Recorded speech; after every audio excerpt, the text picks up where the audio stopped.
नमस्कार दोस्तों, आपका स्वागत है हमारे चैनल लर्न इजी पर। तो देखिए, मैंने अपने पिछली क्लासेस में बात कर रखी थी क्लास 9 के नंबर सिस्टम के क्लासिफिकेशन के बारे में। अब चलिए, अब धीरे धीरे हम बढ़ते हैं एक्सरसाइज की तरफ। ठीक है, कुछ प्रॉब्लम्स पहले उन पे देख लेते हैं कि बोर्ड के हिसाब से कौन कौन से प्रॉब्लम आपके पूछे जाते हैं नंबर सिस्टम से रिलेटेड, कौन से नहीं पूछे जाते, वो सब चीज़ें आज हम डिस्कस करेंगे।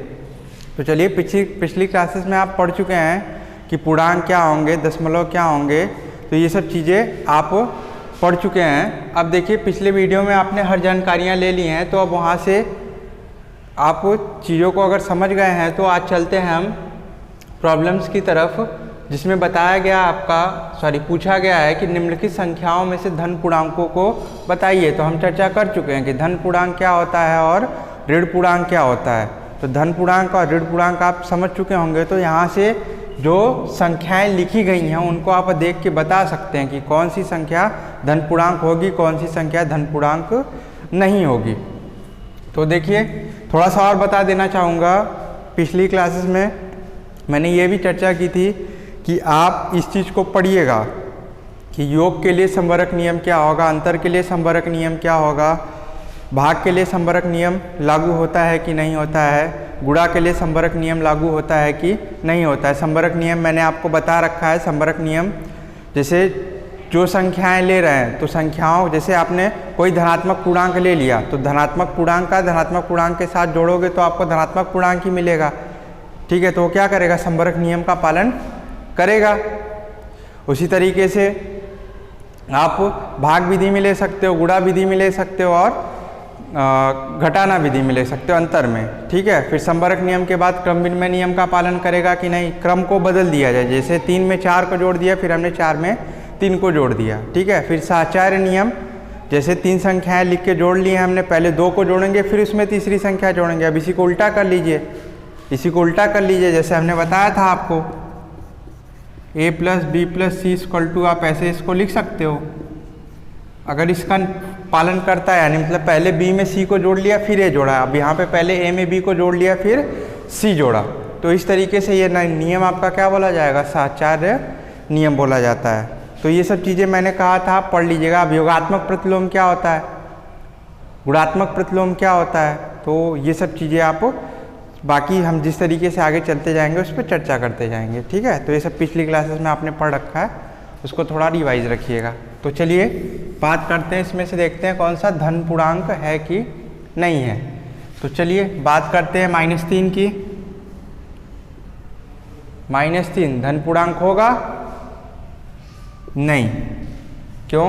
क्योंकि यहाँ पे आपका माइनस लग रखा है। तो नंबर लाइन पे इसको कहाँ दिखाओगे, 0 के दाएं तरफ की 0 के बाएं तरफ। ये नंबर लाइन हो गया, संख्या रेखा हो गई ये। यहाँ पे डिनोट करोगे आप 0 को, इधर माइनस वाली वैल्यू लिखी जाती है, इधर प्लस वाली वैल्यूज लिखी जाती है। तो नंबर लाइन के किस साइड आप इसको दिखाओगे, अपने बाएं तरफ दिखाओगे। तो ये क्या होगा, आपका ऋणात्मक पूर्णांक होगा, इसको हटा सकते हो।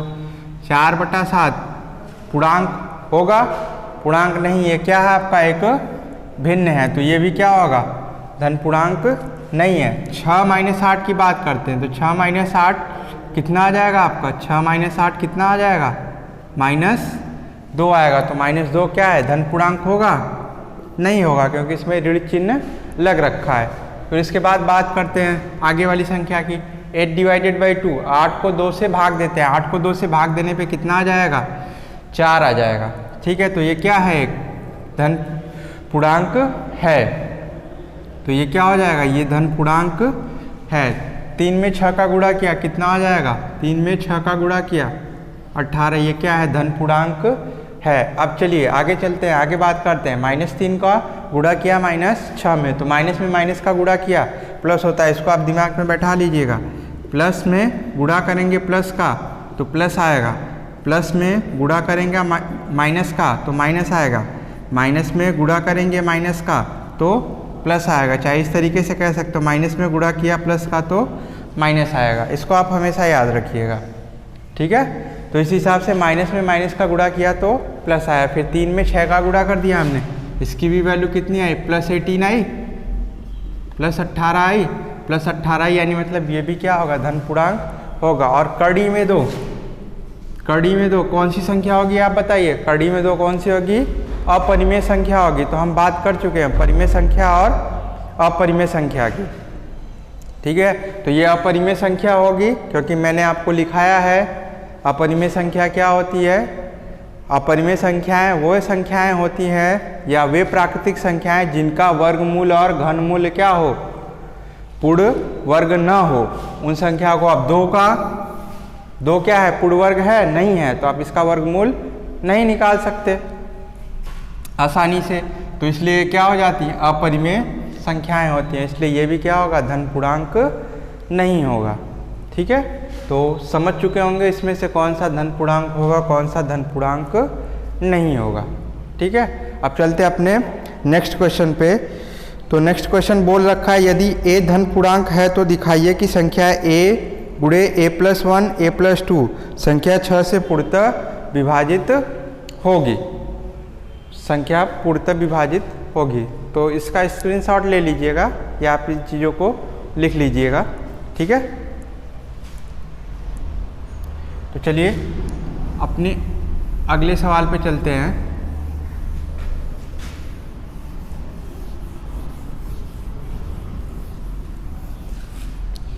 तो अगला सवाल हमने बताया क्या बोला है, यदि a धन पूर्णांक है, यदि a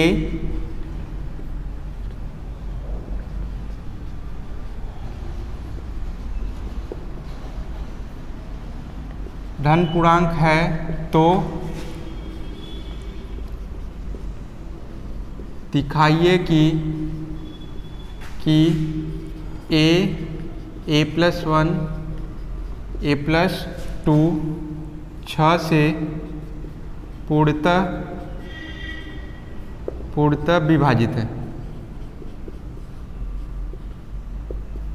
पूर्णतः विभाजित है।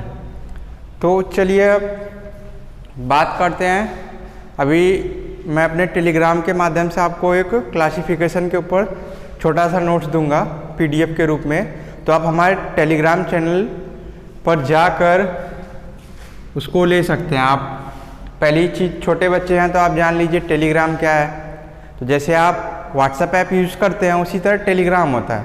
आप अपने प्ले स्टोर पे जाइए, प्ले स्टोर से क्या करें, टेलीग्राम को डाउनलोड कीजिए। टेलीग्राम को डाउनलोड करने के बाद उसमें आप लिखिए सर्च में लर्न ईजी। जिस तरीके से आप व्हाट्सएप, जैसे आपने व्हाट्सएप इंस्टॉल किया, व्हाट्सएप इंस्टॉल करने के बाद क्या होता है, वो आपका वेरिफिकेशन करता है कि कौन हो आप। उसी तरीके से टेलीग्राम होता है, जस्ट उसी तरह आप टेलीग्राम को डाउनलोड कीजिए प्ले स्टोर से। करने के बाद उसमें अपना मोबाइल नंबर डालिए, वो वेरीफाइड हो जाएगा, फिर वो आपका नाम लेगा, टेलीग्राम पे आप जुड़ गए। फिर टेलीग्राम में आप जाकर क्या सर्च कीजिए, लर्न ईजी सर्च कीजिए, चैनल का नाम आपको मिल जाएगा। उस चैनल को आप क्या कीजिए, सब्सक्राइब कीजिए। सब्सक्राइब करने के बाद वहाँ पे आपको क्या, अब जैसे मैंने आपको जितनी चीज़ें पढ़ाई उसका शॉर्ट नोट आपको वहाँ पे मिल जाएगा, तो वहाँ से कुछ चीज़ें आपकी क्लियर हो जाएंगी, ठीक है। तो इन सब चीज़ों को आप समझिए बच्चों। समय के हिसाब से परिवर्तन बहुत ज़्यादा ज़रूरी है।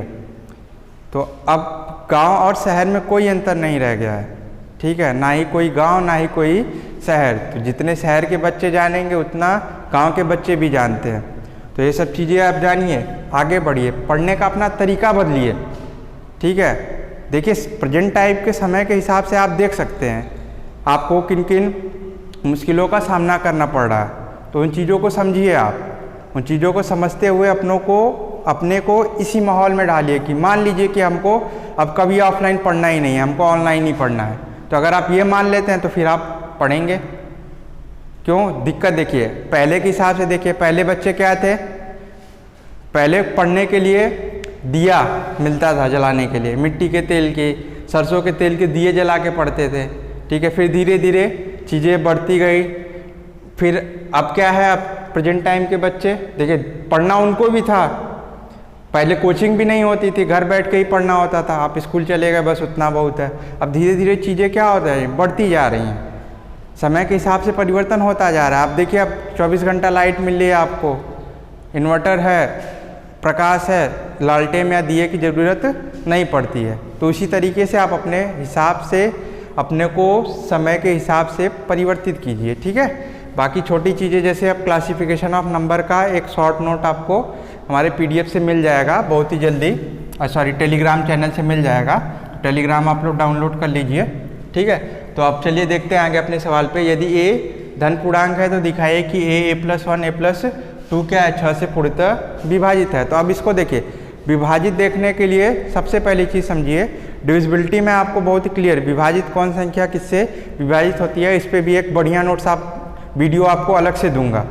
आप छोटे बच्चों के लिए एक वीडियो अलग से दूंगा मैं, क्योंकि ये आपके सिलेबस का डिविजिबिलिटी सिलेबस में नहीं है, तो उसके बावजूद भी मैं इस पर वर्क करूँगा, थोड़ा सा आपको दूंगा कि कौन संख्या 2 से विभाजित होती है, 3 से विभाजित होती है, 4 से, 5 से, 6 से, 7 से, 8 से, 9 से, 10 से, 11, 12 तक आपको मैक्सिमम मैं ज़रूर बताऊंगा, ठीक है। तो 6 से देखिए कौन कौन सी संख्या विभाजित हो सकती है, तो अपने दिमाग में पहला बैठाइए 6 से। तो 6 का हम फैक्टर करते हैं, गुणनखंड करते हैं, तो इसको इस तरीके से लिख सकते हो, 6 को 1 गुणे 2 गुणे 3। तो 1 से तो सभी संख्याएं विभाजित हो जाएंगी, तो बचता है 2 वैल्यू। जो संख्या 2 से और 3 से विभाजित होगी वो संख्या क्या होगी, 6 से भी विभाजित होगी। इसको आप अपने दिमाग में बैठा लीजिए। तो चलिए अब चलते हैं, यहाँ पे बोला है a धन पूर्णांक है, तो अब देखिए a+1 a+2 दे रखा है, तो ये तीनों क्या है, क्रमागत संख्या है, क्रम से आ रही हैं। यानी मतलब अगर a को हमने 2 मान लिया तो ये संख्या क्या होगी 3, और ये संख्या क्या होगी 4। अगर a को हमने 4 मान लिया, a को हमने 4 मान लिया तो ये संख्या 4 होगी, तो ये 5 हो जाएगी और ये 6 हो जाएगी। तो देखिए आप किसी में भी वैल्यू में देखिए, इस क्रम में a को कोई धन पूर्णांक आप मानते हुए चले जाइए, आप कोई भी मान लीजिए, 4 माना, 5 मान लीजिए, 5 हो जाएगा, 6 हो जाएगा, 7 हो जाएगा। आप 7 मान लीजिए, 7 हो जाएगा, 8 हो जाएगा, 9 हो जाएगा। तो हर संख्या में देखिए अब इनका गुणा कर दीजिए, तो देखिए ये संख्या क्या होगी 6 से विभाजित होगी, सीधी सी बात, ठीक है। तो बस धन पूर्णांक बोला, आप धन पूर्णांक को रखते चले जाइए, वो क्या हो गया, अब इसको एकदम दिमाग में बैठा लीजिए। देखिए आपका एक अच्छा प्रश्न बन गया कि कोई भी 3 क्रमागत संख्याएं होंगी वो हमेशा 6 से क्या होंगी, पूर्णतः विभाजित होंगी। कोई भी 3 क्रमागत संख्याएं, ठीक है, कोई भी 3 क्रमागत संख्याएं होंगी, कोई भी 3।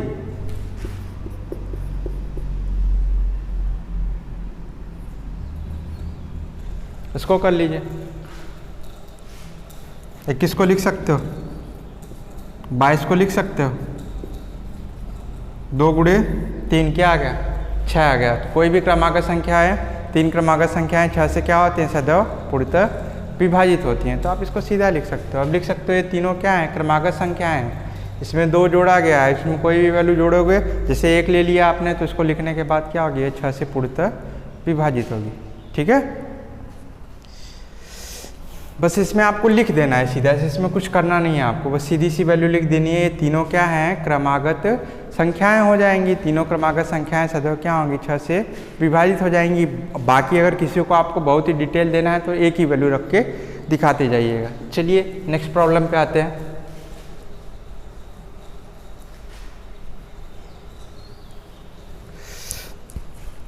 देखिए आगे क्या बोल रखा है, बोला उदाहरण देकर बताइए कि धन पूर्णांक में योग की संक्रिया योग पर वितरित नहीं होती है, ठीक है। अब देखिए योग की संक्रिया के बारे में बात किया है, तो चलिए अभी हमने क्या बात की, हमने कहा कि दिखाइए कि योग की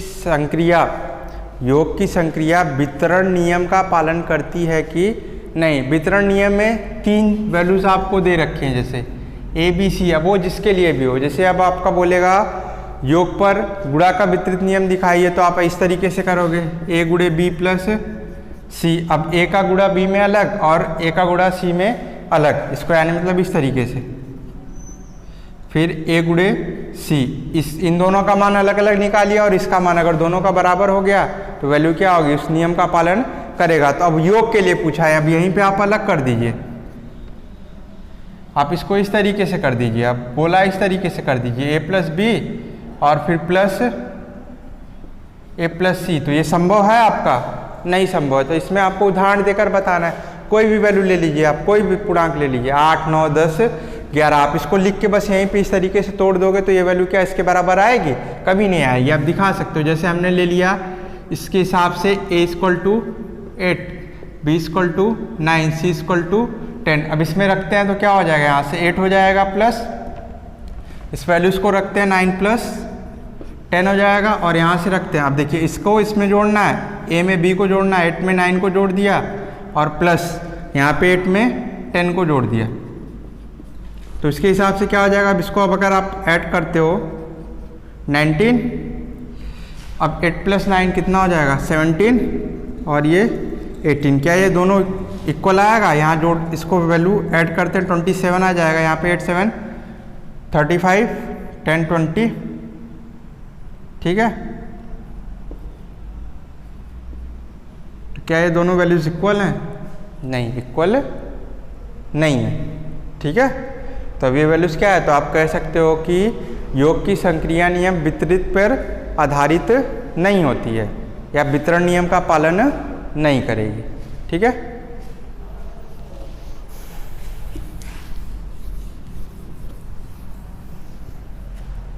और फिर आगे बोल रखा है, बोला यदि a और b धन पूर्णांक है तो, और a b से क्या है बड़ा है, a b से बड़ा, a और b धन पूर्णांक है और a क्या है b से बड़ा है, तो निम्नलिखित संख्याओं में कौन सा धन पूर्णांक होगा। a और b धन पूर्णांक और कंडीशन दे रखा है a b से बड़ा है, तो इसमें बोला है आपका बताइए कि इसमें कौन सा धन पूर्णांक होगा। बोला है a plus b, a minus b, b minus a and a b and b by a। तो देख लीजिएगा a b धन पूर्णांक है और a b से बड़ा है, तो अब इसमें बताइए कौन सा धन पूर्णांक होगा कौन सा नहीं। तो अब a b से बड़ा है तो अब दोनों को जोड़ेंगे और दोनों धन पूर्णांक है, जैसे कोई भी 3 ले लिया और हमने 4 ले लिया, ये 4 3 से क्या ये a की वैल्यू हो गई, ये b की। 4 3 से बड़ा है, अब इन दोनों को जोड़ोगे तो 7 आएगा, 7 भी क्या होता है एक धन पूर्णांक होता है। अब यहाँ पे चलते हैं a माइनस बी, 4 में से 3 माइनस किया 1 आएगा, ये भी क्या होगा एक धन पूर्णांक होगा। b माइनस ए, अब जस्ट उल्टा हो जाएगा, 3 में से क्या माइनस कर देंगे हम 4 माइनस कर देंगे, तो फिर वैल्यू क्या आ जाएगी यहाँ पे -1 आ जाएगी, यानी मतलब ये वैल्यू क्या होगी आपकी ऋण पूर्णांक होगी। तो ये क्या हो गया गलत हो गया, ये धन पूर्णांक है ये धन पूर्णांक। अब ए बी 3 में 4 का गुणा कर देते हैं, 3 में 4 का गुणा करोगे तो कितना आ जाएगा आपका 12, तो 12 भी क्या है एक धन पूर्णांक है। अब 3/4 कर दिया, 3/4 कर दिया, ये पूर्णतः विभाजित हो रहा है नहीं हो रहा है, तो ये किस में आ जाएगी आपकी वैल्यू भिन्न में आ जाएगी या दशमलव में आ जाएगी, ठीक है। बाकी इसी पे जैसे मैंने ये यूपी बोर्ड के हरस्वरूप शर्मा की बुक से पढ़ाए हैं प्रॉब्लम, तो इसके आगे जो प्रॉब्लम है आप उसको सॉल्व कर लीजिए। सॉल्व करने के बाद आप उसमें से बताइए मुझको कौन सी चीज़ें आपको आ रही हैं प्रॉब्लम में, कौन सी चीज़ें नहीं आ रही है। इसी तरह धीरे धीरे हम आगे बढ़ते रहेंगे, ठीक है।